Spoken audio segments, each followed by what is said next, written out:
Guys, before we get into it, I just want to remind you really quick, we are doing a subscriber giveaway. We're giving away a Jayden Daniels jersey after we get 500 subscribers. So listen closely here.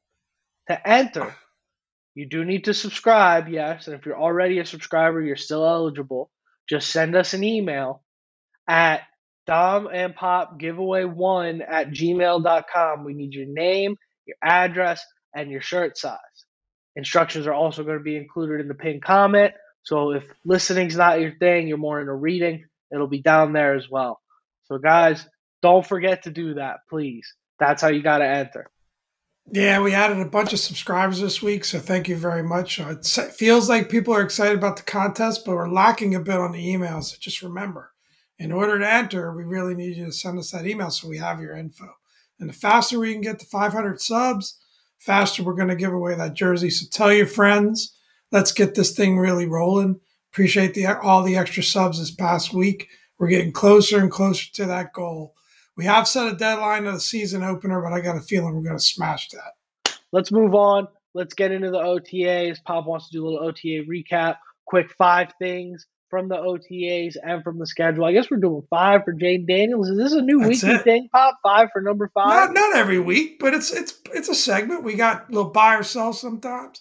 5 things for Jayden Daniels. I Keep the like it. vibes high.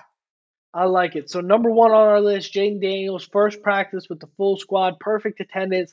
Everybody's there. Energy's high. JD looks good. I'm happy. What do you think, Pop?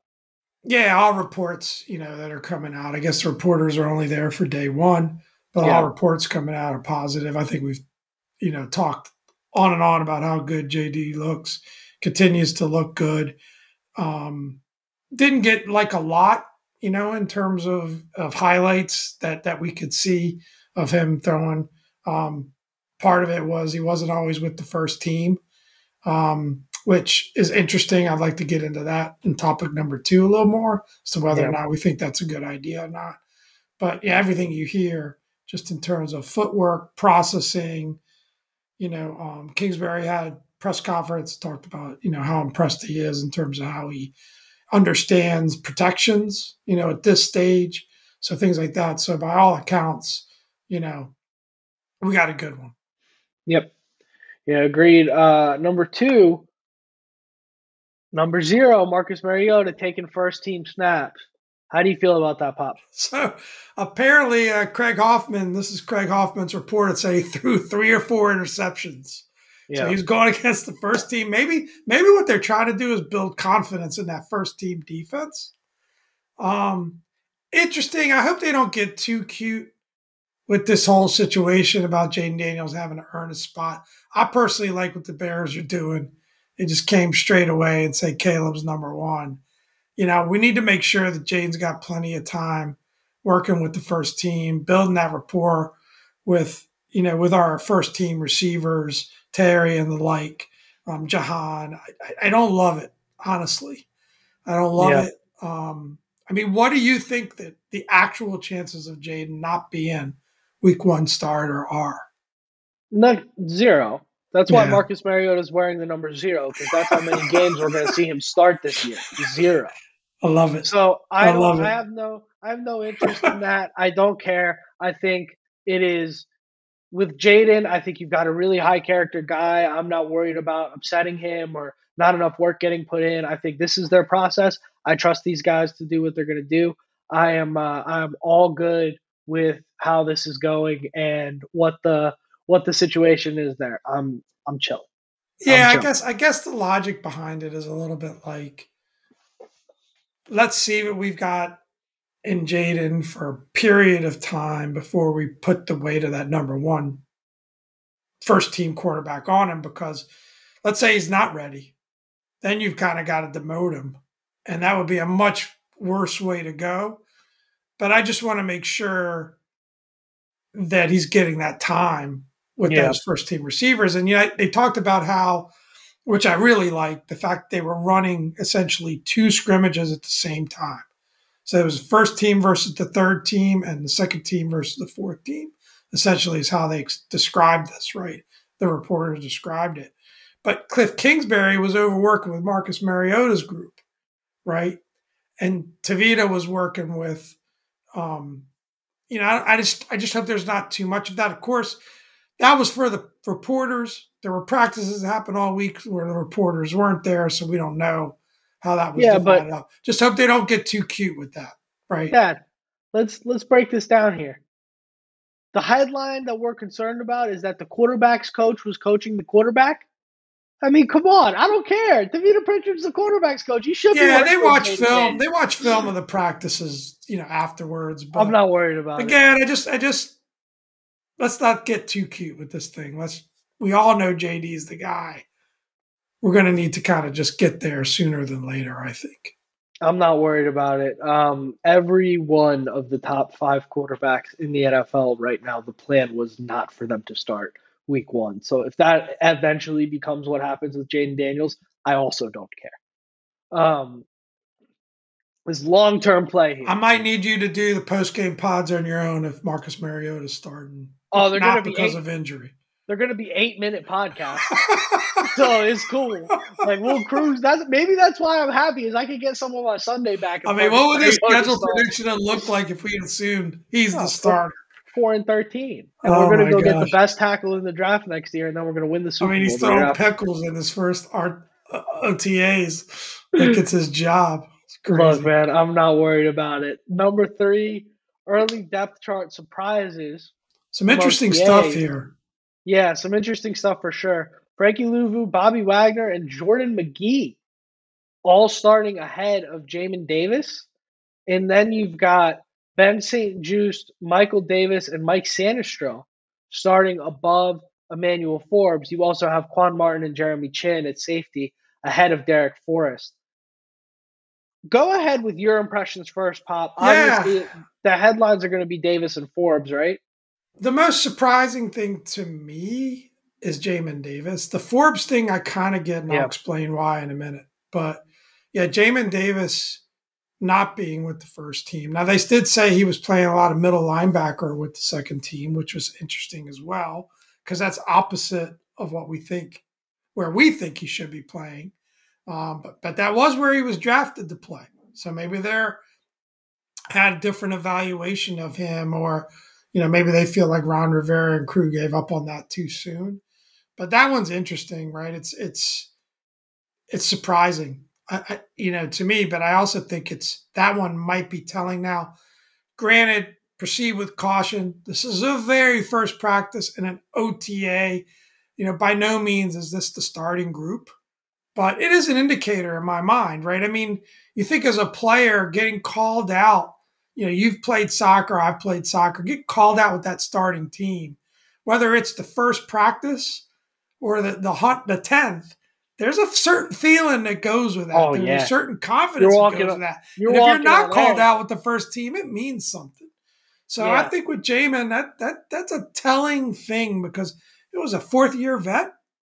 This is not a new rookie anymore, right? So interesting, but I think it also talks about how high they are on Jordan McGee. I mean, no surprise that Bobby Wagner and Louvu are starting, right? Yeah. But Jordan McGee getting in there, he's one to watch, I think. For sure. Here's my Jordan McGee take. Why wouldn't you play him ahead of Davis? Davis has been terrible. Davis has been awful. And Davis is gone after this year. I don't know, I wouldn't be, of all the shocking cuts that could be made, I think that would be the least shocking of all the shocking ones. It would still be shocking. It's still in that shocking category. But if he got cut, I wouldn't be stunned or traded or something like that. I'm out on Jamin Davis. I don't care. He's athletic and he, was a high character guy. And that's all that ever mattered to Ron Rivera. So that's why he got drafted. But I don't care about Jamin Davis. I'm bringing heat. I'm bringing the heat. I love it. I'm over that, man. I mean, what is the likelihood Jamin Davis is with the team next year? It's next to zero. Not right? very likely. He's going to have to come out and play like the second coming of Brian Urlacher. Somebody's going to have to get hurt. He's going to have to start, and he's going to have to look like the best player in the NFL. So he's kind of a poster child for somebody that gets cut, or goes to free agency after their fourth season, right? And didn't pick up his option, right? So if we're looking at building this thing in the long term, of course McGee should get snaps. I'd Now, rather McGee get snaps. now on the opposite side, I like the move with Emmanuel Forbes. I I love feel that like too. Yeah. I feel like take the pressure off of him a little bit, right? Let him sit behind these other guys. Michael Davis is a very good vet. He's a guy that has played very, very well in certain spurts. 1 year contract. But let's take the heat a little bit off of Emmanuel Forbes. Let's let him work. Let's let him learn. Maybe he ends up being the starter. I mean, he was, kind of the presumed starter I've seen on some depth charts. But I think I kind of like that one. I kind of like the fact that let him do what he should have probably done last year, start on the second team and then work his way into first team snaps. And there's going to be a bit of a rotation that happens there. I haven't given up on Emmanuel Forbes by any means yet, but that was a pretty rough year one. So I like this move. I like the idea of him starting out with the second team. How about you, son? Yeah. Yeah, I'm with you. I'm not. I feel the same way about Emmanuel Forbes. I feel about Jamin Davis at this point. The only difference is Forbes has 3 years left, so you genuinely could develop this kid into something. You have enough time, right? Apparently, So they when liked him. Dan yeah, Quinn and company really liked him coming in the draft. So yep. that always plays a little bit of part And in these I'm situations. because you have St. Juice. The headline here for me is Benjamin St. Juice CB1.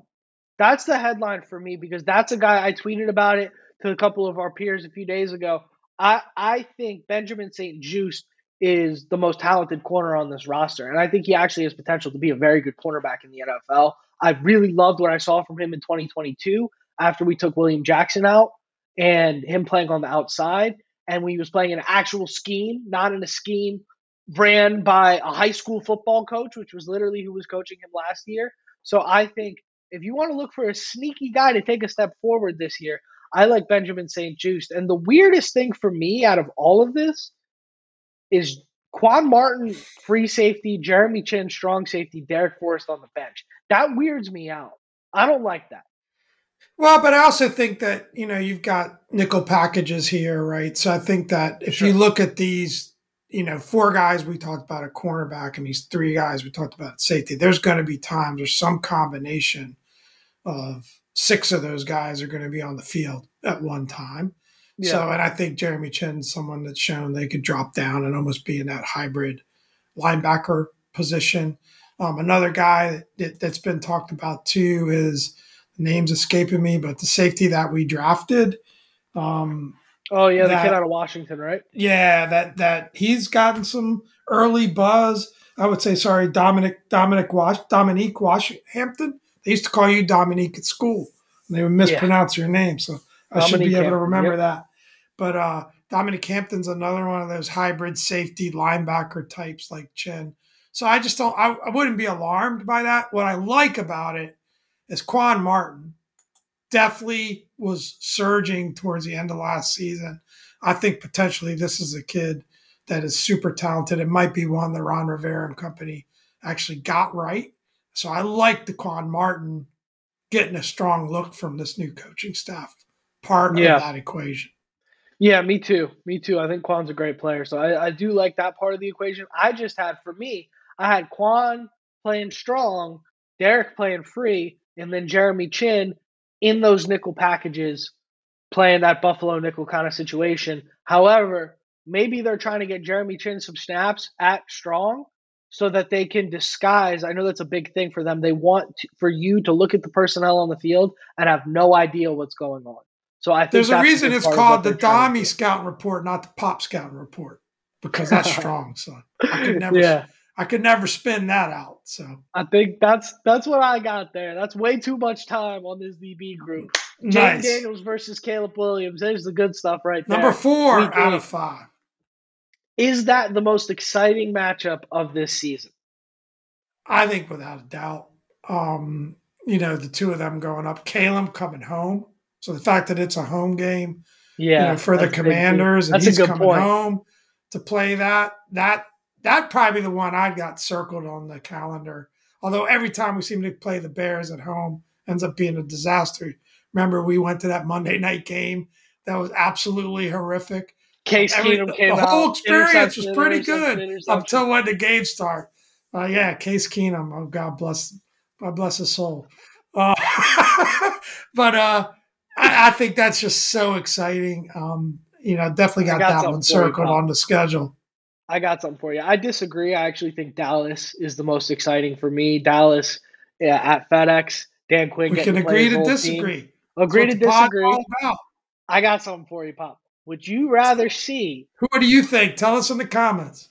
Let us know in the comments what you think is the most exciting game on the schedule for sure. And if you're watching this on the clip, head back to that schedule release podcast. Check out the whole thing. Pop, who would you rather see at quarterback, Case Keenum or Marcus Mariota? Case Keenum, Case Keenum with a sore Achilles, I'll take all day over Marcus Mariota. Oh man, I've never seen Case Keenum and one of our neighbors in a room together at the same time. That's all I'm saying. I got I got If you I know, got you Marcus know. Mariota in there. If you know, you know. Number 5, But hype I meter. disagree. I think the Dallas take is too easy. It's too easy. Dallas is a big game every year. The matchup, the marquee matchup of this season is the Bears, Caleb Williams. Number I'm gonna one against number 2. I'm gonna say something a little bit 1067 the fan hot takey here. Is What are is you it dissing our future employers for? is it is Dallas the biggest? I'm not dissing them. I'm dissing someone. Is Dallas the biggest game? Has it been the biggest game? We get blown out by Dallas every year for the last That's what 4 or 5 you're years. always going to be hyped about Dallas. To be honest with you, for me, the last couple of years, I've just been wanting to get it over with. So that's hot take for It's me. going to change. Dan I Quinn think and the boys are going to change that. what I was about to say. I think Dan Quinn coming to DC adds some fuel to that fire that has been dwindling. My God, we're about to do an hour. What's the hype meter on the Commanders for the 2024 season, Pop? What do you like? Well, we talked about earlier. I mean, in a scale of 1 to 10, I would say I'm at a 7. But 9 wins would indicate something completely different. Yeah. Like I said, I'm at about a 7. I still have a bit of wait and see. I love the direction that this team is headed in. I just don't know if it's a 2 or 3 year deal. I don't know about that first year turnaround. There's still a lot of question marks. Ironically enough, similar to what we talked about last year, except it's different because we've got a whole new regime. And, really this is the first true year of Josh Harris ownership and Adam Peters. Yeah. Of course, it's his first year. So I think it's, you get to 6, 7, 8 wins, you can feel pretty good about that because you're turning a corner and rising versus falling off a cliff. Yeah. But I think there's just still a lot of question marks that I just have to wait and see. They could turn out great. Jeremy Chin could turn out great. He could also be a dud. Not picking on Jeremy Chin. I like the kid. I think it's more likely really good than not. But just as an example, some of those free agents, first year guys, offensive line, maybe it'll work out. Maybe Wiley in year 2. Some people got good film on him, but anyway, I could go on and on. We need to wrap, but I think it's a 7 for me. What about you? 10. You're 10 10. on a 10 on Yeah. hype? 10 out of 10 Okay. on hype. I'm ready to roll, man. And it's not because I expect this team to go win the Super Bowl. It's just about, Pop, have we discussed anything other than football this whole offseason? That is great. Have we got into legal litigations? Have we got into name changes? It was the feather That's incident. still a thing. We don't bring it up, but it's still a thing. For the most part, all we got to talk about is football. We got a young rookie quarterback who I believe is the most talented player to play that position since I've been alive in this town. We've got a new head coach looking for redemption, second chance. I'm all fired up about Dan Quinn. We've got a great offensive coordinator. We've got a great defensive coordinator. Joe Witt Jr. does not get enough shine in this whole conversation. We got a great defensive coordinator. I don't see how you could be anything other than, I think 7, Pop, is weak. I think we gotta get you. I don't know. It's not enough coffee. I'm at a 7. We gotta get you an extra. I know you had some early morning obligations this morning. I think Got to get you some extra espresso or something. I'm at a 10. I'm hyped. I'm ready for the season to go. And that's not because I think we're going to win every game and go to the I Super Bowl. got you. I I just can't wait understand. to see what we got here. This Your is so level of exciting. excitement. Yep. So Buy I'm at your a Super 10. Bowl tickets, people. I'm at a 10. It won't be the Commanders. You see the Chiefs do it again. I'm at a 10. We got so much content coming for you guys about this team. Got a lot of content we just finished. I got a lot of content to go edit. Let's wrap this thing up. Without further ado, I've been Dom. This is Pop. Thanks for a great week, everybody.